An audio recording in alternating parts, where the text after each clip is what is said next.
Little Garden was weird. At first it felt goofy, then out of nowhere, things start to get slippery. Turns out these giants have been battling for like a century, and those old enemies from Whiskey Peak, they're back to get their get back on the Straw Hats. And boy did they do that. And one of them almost wiped out the entire crew. But let's start where we left off.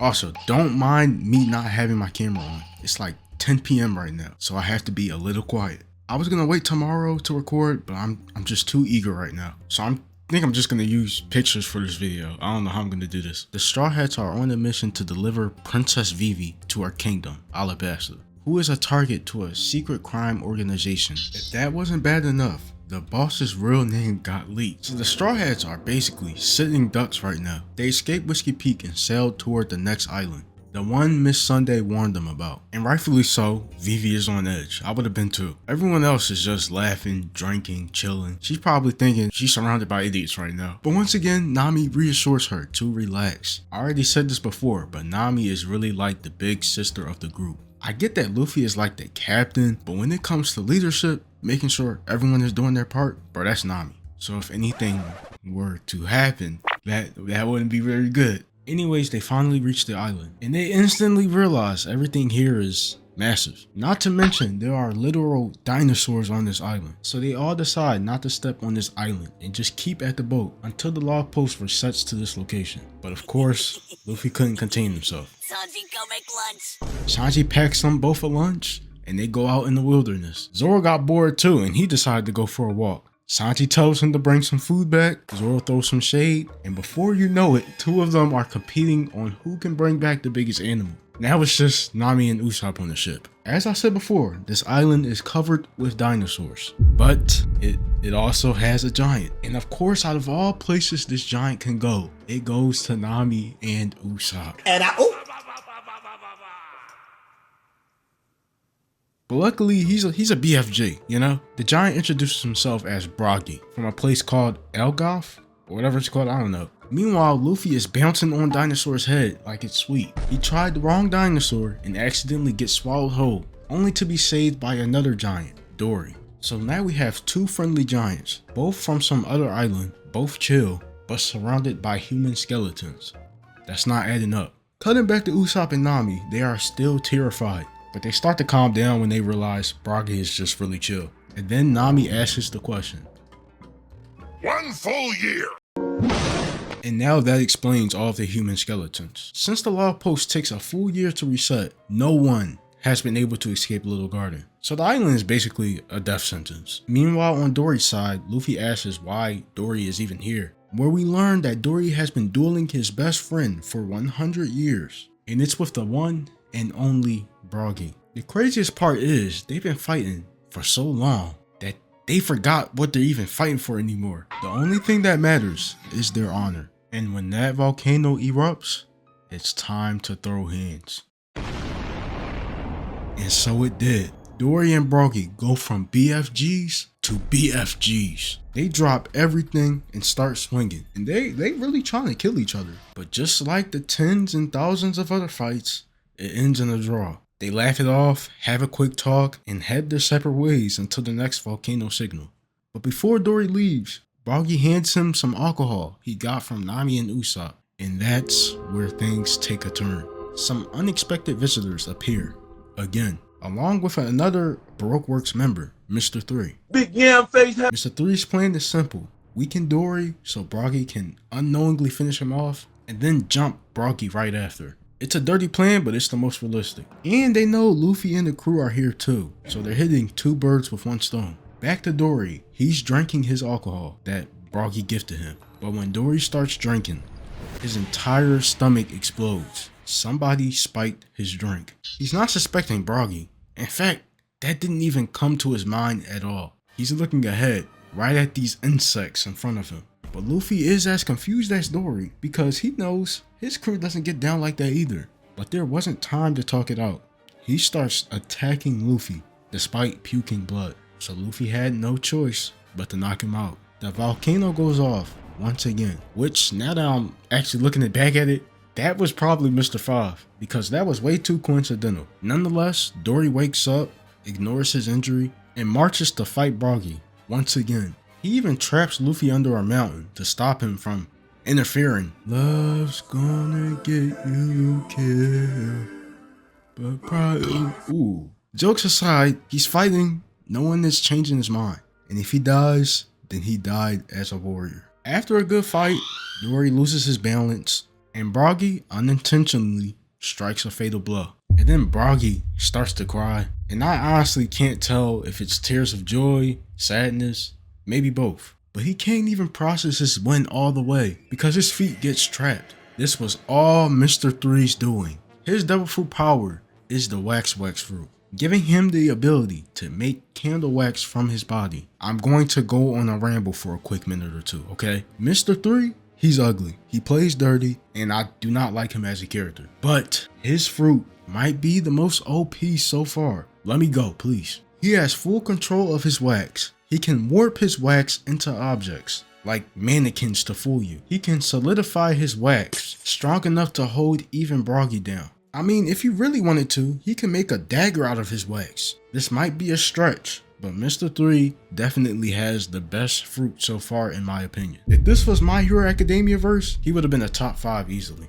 But there is a big side effect to this. All I need is a little lighter and you done. But I'm sure, there's ways around it. Usopp runs into Luffy and Princess Vivi. Not long after, Mr. 5 and Miss Valentine are right behind them. Luffy is still pinned under this massive rock, so he's basically useless right now. Which means the only ones left to fight are Usopp and Princess Vivi. I'm not trying to hate on Usopp, okay? But I think we can guess how this went. I'll just pull a quick clip here, and that should summarize everything.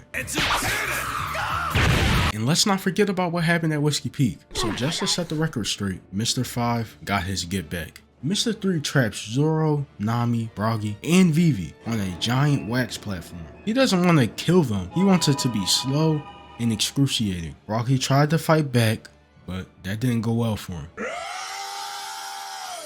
Let's go back to Luffy and Usopp for a second. They're both still sleepy from that beating they got from Mr. 5, but Vivi's pet, you know what? No. This bird deserves to be acknowledged by name now. Karoo wakes up and immediately starts getting to work. He wasn't just about to let what happened to him slide. I gotta respect that. At this point, it's starting to get hard to move. And Zoro, crazy self, was about to cut his legs off. But at the last second, Luffy and Usopp comes. He packed up Mr. 3 in about a few minutes, and Mr. 5 and Miss Valentine were occupied. So all that was left to do was finally free the crew. But when it finally came, Luffy refused to save them. The one that everyone should have been paying attention to from the very start was this little girl. I don't know if this is because her paintbrush or she has some type of fruit, I don't know. But if you touch a color, she paints. It corresponds with a feeling. Then she paints yellow on his back, which makes you laugh uncontrollably. Yeah, this ability is pretty crazy and annoying. I can see this pissing me off. And let's not mention Mr. 3 arriving in a whole wax armor suit.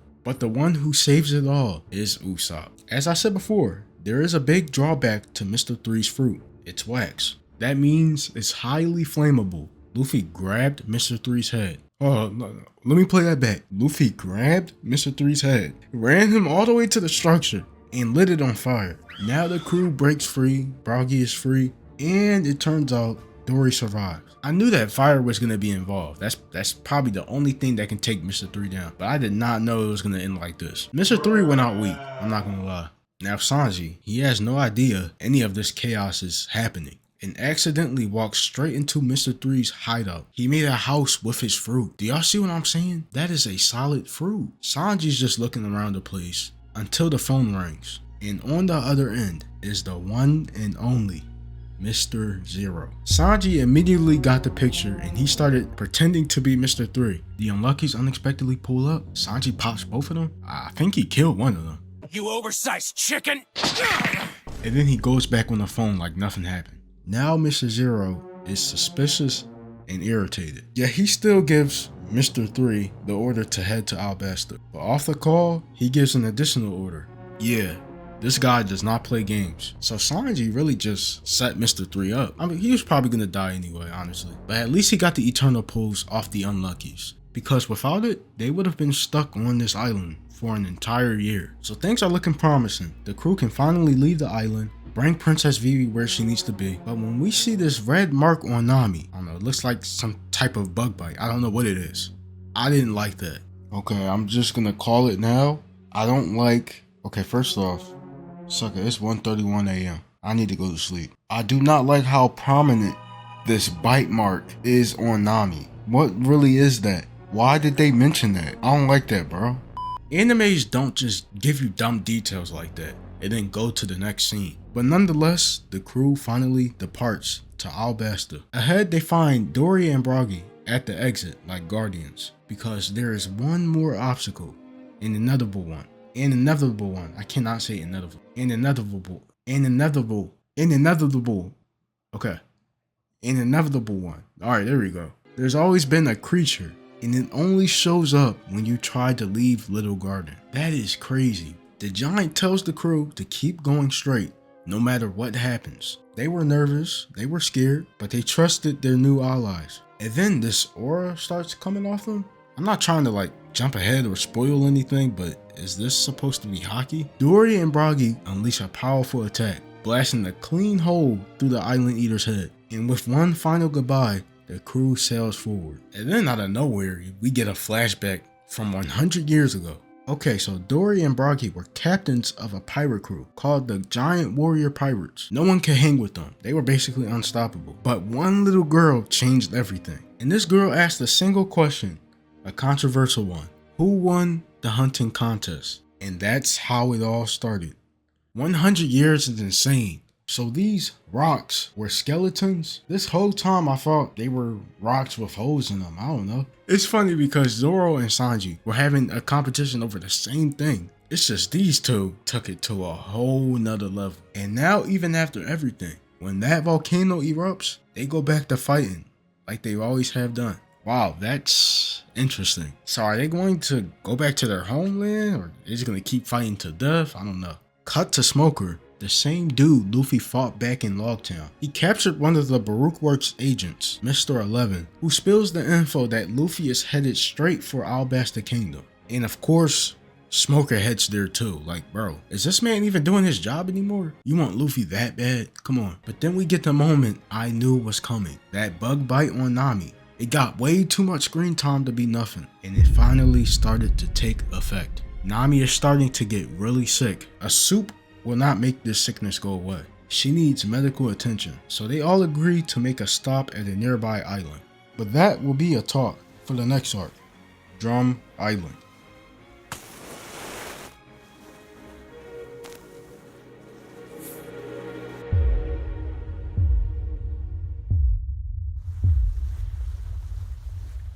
So, what's going on?